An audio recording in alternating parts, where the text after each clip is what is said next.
Hello and welcome back to my channel. I am filming my May TBR. However, at the time of filming, I think today is the 12th, so I have already started reading all the books that are in my lap right now, which will be interesting because I haven't even unwrapped my physical copy or whatnot. So I literally have not decided yet if I'm going to. I'm gonna play that by ear at the end of this video.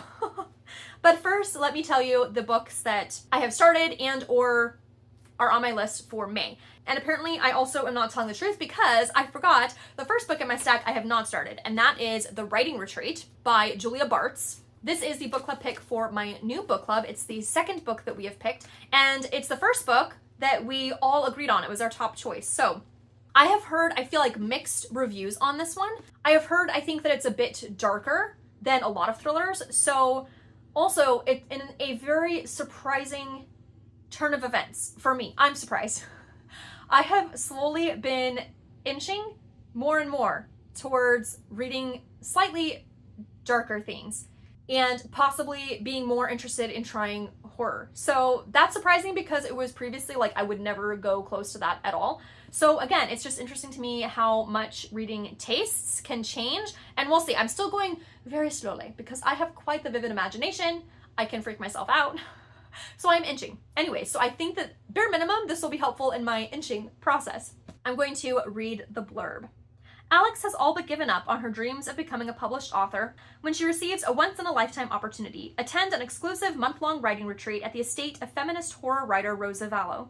Even the knowledge that Ren, her former best friend and current rival, is attending doesn't dampen her excitement. But when the attendees arrive, Rosa drops a bombshell. They must all complete an entire novel from scratch during the next month, and the author of the best one will receive a life-changing 7-figure publishing deal. Determined to win the seemingly impossible contest, Alex buckles down and tries to ignore the strange happenings at the estate, including Rosa's erratic behavior, Ren's cruel mind games, and the alleged haunting of the mansion itself. But when one of the writers vanishes during a snowstorm, Alex realizes that something very sinister is afoot. With the clock running out, she must discover the truth or suffer the same fate. This sounds super intriguing. The second book on my list is The Book Thief. This book is on my 40 before 40 list, and it's also a book that my best friend has been trying to convince me to read for several years. And I'm really excited about this because I'm doing this as a buddy read with Mimi from It's Mimi Duong. I have started it, but I am, as of yet, only on page 36.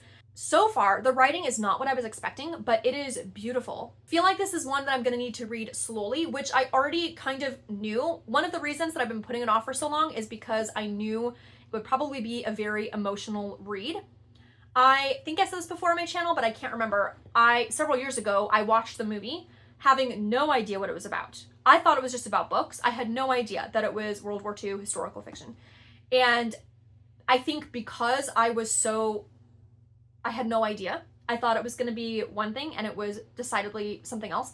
It kind of emotionally wrecked me. It was just, like, the story itself was emotional, and because I was 100% not expecting that. Anyways, it really emotionally affected me. So, I've been putting off the book, and I didn't think I ever wanted to read it. But when I asked for recommendations, this is one of the ones that she said I should read. So, it was on my list, and the writing so far is absolutely beautiful. The way that it's written, which is another reason I think I need to read it slowly because it's going to be emotional, and because the writing, I feel like sometimes just beautiful writing, I just have to take in slower. So we'll see. I do want to finish this in May especially because I'm reading it with Mimi.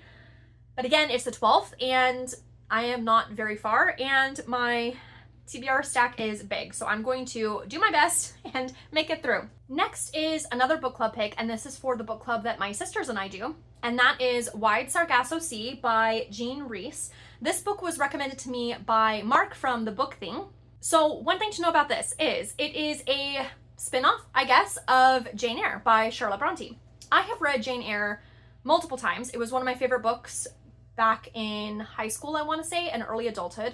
I'm not sure how many times I've read it, probably 4 or 5 times. I read it most recently, I think 2 years ago, and it was very interesting to me reading it as an adult, and some of my views and opinions that had changed since I read it when I was in high school. Jane Eyre is a very complicated story, and I have a lot of thoughts about it. It would be interesting maybe sometime to do a full video on it.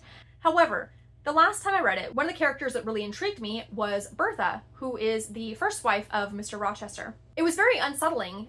And it's supposed to be unsettling, but I just had so many thoughts and questions and opinions about all of that, and I just became really curious. So this book Mark recommended because this story is about Bertha and her origin story, her childhood, how she became the first Mrs. Rochester, and a little bit about, and just kind of giving some background to what happened in Jane Eyre. But I am really excited about this. I am still, I'm maybe 50 pages in, maybe 60 pages, something like that. So I'm still not too far. It's not a huge book, but I am really intrigued by this and the concept of Bertha's origin story. I'm also reading this poetry book, This Time You Save Yourself. I had read another book by this author previously, and I bought this because I really enjoyed the poetry. I'm almost halfway through, and with a poetry book, you could sit and read it and finish it in an hour. However, I really am enjoying taking my time and sitting with them. There are quite a few in here where I read it, even if it's just a few lines, and I just need to take a breath and just sit with it and let the words soak in. It's beautiful poetry, and I'm really enjoying it. The next book I'm in the middle of is The Paris Apartment by Kelly Bowen. This is the book that I picked on the Quick to Judge tag, and I am really, really enjoying it, which is so interesting to me because I have historically not loved historical fiction because, again, genres changing over time. I used to read primarily historical fiction, as in a large bulk of my reading was historical fiction, especially in high school. I feel like I read a lot of historical fiction and a lot of classics, and primarily World War II historical fiction. And I just got really burned out, and there's kind of a backstory as to why I got burned out, but whatever. I was really burned out on historical fiction. So it really surprised me that this was my top pick for the Quick to Judge challenge, and it's really surprising me how much I am enjoying this. The writing in the first paragraph was amazing. I'll link to my video where I talk about that first paragraph. It was just the imagery was just very compelling and beautiful, and that imagery is continuing. I love the descriptions and the way that the author is writing. So it's a dual timeline. There's a character in 2017. Her grandmother recently passed away and left her this apartment in Paris that the family didn't even know that she had.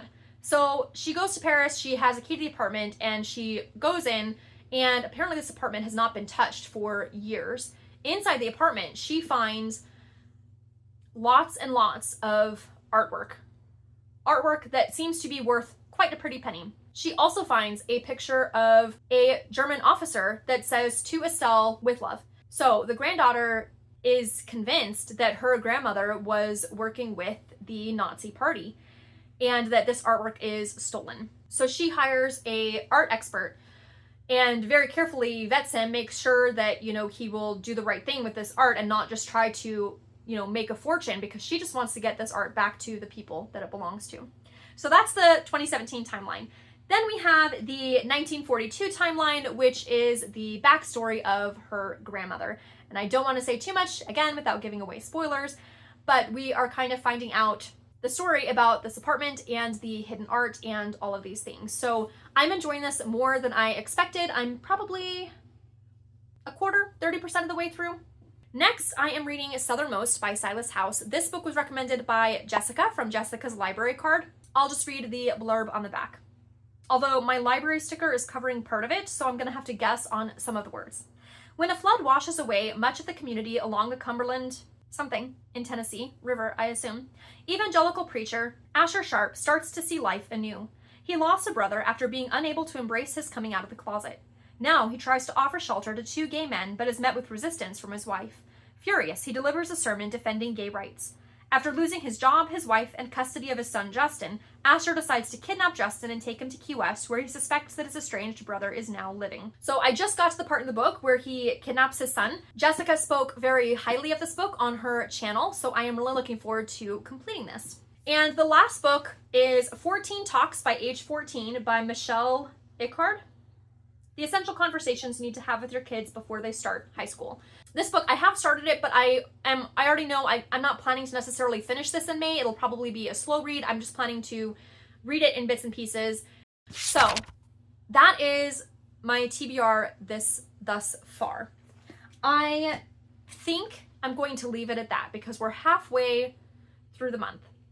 I had great plans because so far every month, I think every month this year, I've unwrapped a book for my physical TBR. So it's a little bit of a bummer not doing that because I really want to try to knock out my physical TBR. I also had great plans, but I am going to have to shelve it maybe for next month. However, next month we're going to be traveling for 2 weeks, so I might have to shelve it until July, but I'll tell you now because I'm excited about it. What I want to do eventually at some point is kind of turning it into not a full-fledged game, but I would like to have some dice rolls to determine portions of my TBR, because right now I am working on Ellen's Diversity Book Bingo. I have my 40 before 40 list. I have my books that my sisters gave me for Christmas. So I have different lists that I'm working through. So I think what I want to do, I want to find a way to be more intentional on those lists while also recognizing that I'm very much a mood reader. And I've been trying to figure out what that might look like, because I know if I focus too much on having a TBR, I think that I will be burned out on reading pretty quickly. I need to keep the integrity of my mood reading, but also work through these lists that are important to me.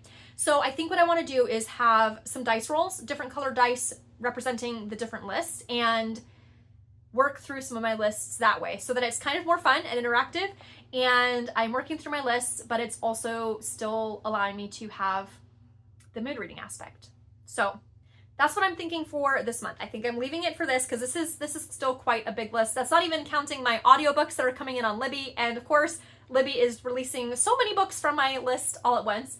I pushed off 2, I think, to be delivered later. And then at some point, maybe in June, depending on how I'm feeling, and if not July, I will get to my dice rolls for the list I'm working on. But I'm excited about this book stack, and I really look forward to completing these reads. And until next time, happy reading.